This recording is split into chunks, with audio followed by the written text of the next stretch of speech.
कहानी के शुरू होते ही हम एक खराब गुड़िया को अजीब से लोहे के बने हाथों में ठीक होते देखते हैं। यहाँ एक छोटी बच्ची कोरालाइन को उसकी मोम वही गुड़िया देती हैं जिसे हमने अजीब हाथों में ठीक होते देखा था। गुड़िया उसी की शक्ल की थी पर उसकी आंखों में बटन लगे हुए थे और किसी अनजान ने ये गुड़िया कोरालाइन के लिए गिफ्ट भेजी थी। वो बच्ची अपने मॉम डैड के साथ 150 साल पुराने एक घर में आई थी। उसके डैड उससे कहते हैं कि ये बहुत पुराना घर है, तुम इसे देखो, तुम्हें इसमें जरूर कुछ मजे का मिलेगा। ये सब करते हुए उसे सच में अपने घर में एक छुपा हुआ छोटा सा दरवाजा मिलता है, जिसे वो जब अपनी मोम की मदद से खोलती है तो दरवाजा अंदर से बंद मिलता है। पर रात होते ही जादू से वो दरवाजा खुल जाता है और उसमें से कुछ चूहे निकलते हैं जो कोरालाइन को उस दरवाजे के अंदर ले जाते हैं। और अंदर जाते ही उसे वहाँ पर अपनी ही दुनिया जैसी एक नई दुनिया दिख रही थी, जहाँ कोरालाइन के घर के जैसा एक और घर भी था। उस घर में कोरालाइन की मॉम जैसी औरत, जिसकी आंखों की जगह बटन थे, वो उसके लिए खाना बना रही थी, जो उसकी असल मॉम तो शायद कभी ही करती होंगी। और ऐसे ही बटन आंखों वाले कोरालाइन के डैड उसके लिए पियानो बजा रहे थे। ये अजीब दुनिया बिल्कुल उसकी सपनों की दुनिया जैसी थी, जहाँ वो हमेशा से अपने मॉम डैड का प्यार और उनका टाइम चाहती थी। यहाँ उसकी हर ख्वाहिश पूरी हो रही थी। उसे मॉम डैड का प्यार मिल रहा था, मजेदार खाने खाने को मिल रहे थे, पर वो उनकी आंखों को लेकर बहुत परेशान थी। वो बटन आंखों वाली औरत से कहती है कि आप मेरी मॉम तो बिल्कुल नहीं हो सकती, जिसका उसे जवाब मिलता है कि वो उसके दूसरे माँ बाप हैं। कोरालाइन को नींद आ जाती है, जिसके बाद उसकी मोम उसे कमरे में ले जाती हैं, जो कमरा उसकी असल दुनिया के मुकाबले बहुत खूबसूरत था। सोने से पहले वो कोरालाइन को उसकी एलर्जी की दवाई देती है और जब सुबह उसकी आंख खुलती है तो वो अपने आप को अपनी असल दुनिया में पाती है। वो अपने साथ होने वाली हर चीज को अपना ख्वाब समझने लगी थी, लेकिन अपने हाथ की एलर्जी को ठीक हुआ देखकर वो ये जान चुकी थी कि उसके साथ जो कुछ भी हुआ था वो सच में हुआ था। अब वो अपने मॉम डैड को रात में होने वाला सब बताती है तो वो लोग भी उसकी बातों को उसका ख्वाब समझ लेते हैं, जिसके बाद वो किसी काम से अपने पड़ोस में चली जाती है, जहाँ छत से लटका हुआ एक आदमी उससे पूछता है कि क्या तुमने अपने घर में छोटे से दरवाजे को देखा, क्या तुम उसके अंदर तो नहीं गई? वो कुछ सोचकर उनको कहती है कि दरवाजा तो बंद है। वो आदमी उसे कहता है कि तुम्हारे लिए बहुत खतरा है, तुम्हें अपना ख्याल रखना चाहिए। जबकि दूसरे घर जाने पर तो औरतें उससे बातें करते हुए कॉफी कप में उसका आने वाला वक्त पढ़कर उसे बताती हैं कि आगे खतरों के लिए तुम्हें अपने आप को तैयार करना होगा। ये बात कोरालाइन को परेशान कर रही थी, क्योंकि दो लोगों ने अभी तक उसे खतरों से बचकर रहने को कहा था। घर के रास्ते पर अब कोई उसका पीछा करने लगता है, जिसे वो होशियारी से पकड़ लेती है, पर वो भी उसका पड़ोसी लड़का निकला था, जो उसे उनकी पड़ोसी औरतों के घर जाने पर ये कहकर मना कर रहा था कि मेरी दादों ने कभी मुझे उनके घर नहीं जाने दिया, क्योंकि उनको लगता है कि इन औरतों ने उनकी बहन को गायब किया था और बच्चों को गायब करना ही उनका काम है। रात में कोरालाइन अपने दरवाजे पर चीज रखती है ताकि चूहे उनके कमरे में आए, जिनका पीछा करते हुए वो दोबारा जादुई दुनिया में जा सके, क्योंकि वो दुनिया उसे बहुत पसंद थी। जब बटन आंखों वाली औरत बाग से उसे उसके डैड को बुलाने का कहती है तो बाग में कदम रखते ही वो हैरान रह चुकी थी। जहाँ परिंदे उसे रास्ता दिखाते हैं, उसके आगे जाने पर सब फूल खिलने लगते हैं, जिनमें से कुछ रोशनी देने का काम करते थे तो कुछ कोरालाइन के साथ खेलते थे। सिर्फ यही नहीं, जहाँ ऊपर होकर वो उस बाग को देखती है तो बाग भी बिल्कुल उसके चेहरे जैसा बना हुआ था और यही उसे उसका पड़ोसी लड़का भी मिलता है। पर अजीब बात ये थी कि उसकी आंखों में बटन के साथ साथ उसका मुंह भी सिला हुआ था। अगले दिन वो दोबारा जब इस दुनिया में आ रही थी तो एक बिल्ली उसे देखकर उसके साथ आ जाती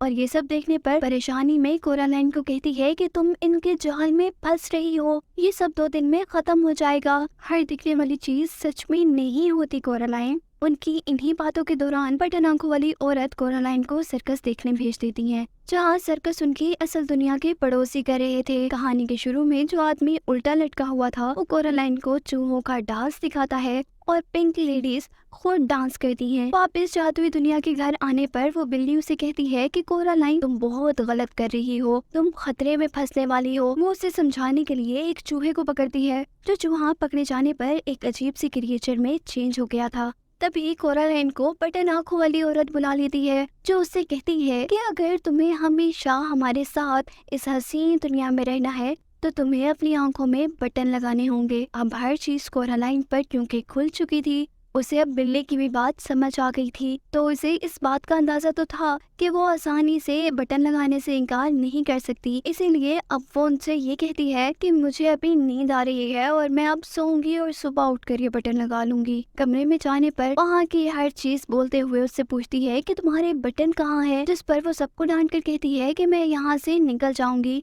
टेंशन में उसे अब नींद भी नहीं आ रही थी। वो अपने हाथ से कहती है और आखिरकार इस कोशिश के बाद वो सो भी गई थी। लेकिन सुबह उठने पर वो अब अपने घर पर नहीं थी जैसे हमेशा होती थी। वो जल्दी से अब उसी छोटे से दरवाजे से बाहर जाने का सोचती है जिससे वो हमेशा यहाँ पर आया करती थी। पर बटन आंखों वाली औरत यहाँ उसे पकड़कर उसे बटन लगाने का कहती है और कोरालाइन के इनकार पर वो उसे अंधेरी दुनिया में कैद कर देती है, जहाँ उसे अपने जैसे बहुत से बच्चे मिले थे जो इन्हीं सब चीजों की लालच में आकर कैद हुए थे। वो बताते हैं कि बटन लगाने के बाद उस औरत ने हमें खा लिया और हमारी रूह को यहाँ कैद कर लिया। इसी जगह उसे अपना पड़ोसी लड़का भी मिलता है जिसका मुंह सिला हुआ था। मुंह खुलने पर वो उसे सच्चाई बताता है और उसकी मदद से वो अपने घर तो चली जाती है, लेकिन वहाँ बड़ी मुसीबत ये थी कि उसके मॉम डैड भी घर से गायब और उन्हें यकीनन बटन आंखों वाली औरत ने ही कैद किया था। इस मुसीबत में वो अपने पड़ोसी से मदद मांगती है जो उसे 100 साल पुरानी कैंडी से एक शीशा बना कर देती है, जिसे लेकर वो अपने पेरेंट्स को लेने के लिए दोबारा जादुई दुनिया में गई थी। और वहाँ जाकर वो बटन आंखों वाली औरत जो कि अब अपनी असल शक्ल में आ गई थी, कोरालाइन उससे कहती है कि तुम मेरे साथ एक गेम खेलो। अगर मैं जीत गई तो मैं अपने मॉम डैड के साथ सब बच्चों की सोल को यहाँ से ले जाऊंगी। बस गेम ये है कि उन्हें ढूंढने के लिए तुम्हें मुझे कुछ इशारे देने होंगे और अगर मैं हार गई तो तुम मेरी आंखों में बटन लगा देना। वो औरत मान तो गई थी, लेकिन उसने धोखा देकर कोरालाइन को सिर्फ एक ही इशारा दिया था, 3 इशारे देने के बदले। कोरालाइन ने सबकी आंखें ढूंढनी थी, पर कहाँ से और कैसे ये वो नहीं जानती थी। वो सबसे पहले बाग में जाती है, जो खूबसूरत बाग अब बेरंग हो चुका था। अपने शीशे की मदद से उसने एक आंख तो ढूंढ ली थी और जहाँ वो आंख उससे कहती है कि तुमने मुझे तो ढूंढ लिया, पर अभी भी 2 आंखें तुमने और ढूंढनी है। कोरालाइन कहती है फिक्र मत करो, ये काम भी मैं बहुत आराम से कर लूंगी। और इस सब के बाद वो जादुई दुनिया में पिंक लेडीज के घर जाती है, जो यहाँ अजीब क्रिएचर बनी हुई थी और उनके हाथ में एक आंख थी, जिसे लेते ही पिंक लेडीज उसे पकड़ लेती हैं। पर वो भी चालाकी से अपनी लाइट को छत पर मारते हुए वहाँ चमगादड़ों को बुलाकर उनसे पिंक लेडीज पर हमला करवा कर खुद वहाँ से भाग जाती है और तीसरी आंख लेने के लिए सर्कस मैन तक पहुँचती है। अब वो सर्कस मैन से तीसरी आंख लेकर जैसे ही अपने जादुई दुनिया के घर आ रही थी तो उसे चांद के ऊपर बटन का साया नजर आ रहा था, जिसके कंप्लीट होने पर ये दुनिया टूटने लगी थी। और इस बात से वो जान चुकी थी कि उसके मिशन का टाइम पूरा हो चुका है। वापस जाने पर कोरालाइन से वो बटन आंखों वाली औरत पूछती है कि हाँ जी बताएं, हो गया आपका शौक पूरा?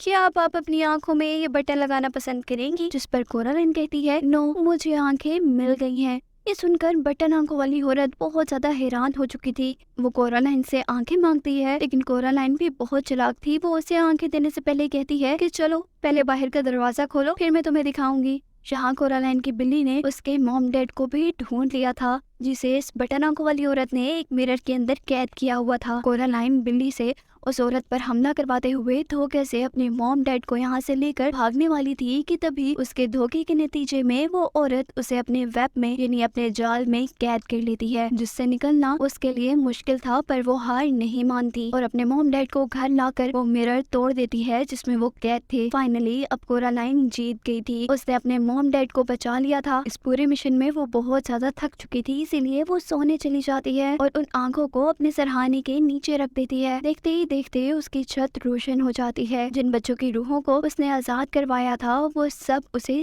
थैंक्स कह रही थी यहाँ पर। लेकिन फिर सुबह होने पर उसे वो सब आंखें टूटी हुई मिलती हैं, जिसका मतलब था कि खतरा अभी टला नहीं है, क्योंकि अभी उसके पास उस जादुई दुनिया के अंदर जाने वाली चाबी थी। और अब घर से बाहर जाने पर उसका वो हाथ पीछा कर रहा था, जिस हाथ को हमने मूवी के स्टार्ट में देखा था गुड़िया को ठीक करते हुए। असल में ये हाथ उसी औरत का था और वो जादुई गुड़िया भी कोरालाइन को इसी औरत ने भेजी थी। यहाँ इस हाथ को कोरालाइन का दोस्त आकर तोड़ देता है और वो दोनों मिलकर उस टूटे हुए हाथ को और चाबी को एक गड्ढे में गिरा देते हैं। यानी उस जादुई दुनिया की कहानी अब हमेशा के लिए बंद हो चुकी थी। और कहानी के आखिर में कोरालाइन के बाग में सारे उसके पड़ोसी और सब लोग मिलकर फूल लगा रहे थे और मजे कर रहे थे। कोरालाइन और छोटा लड़का अब अच्छे दोस्त थे, जिन्हें दिखाते हुए ये कहानी खत्म हो जाती है।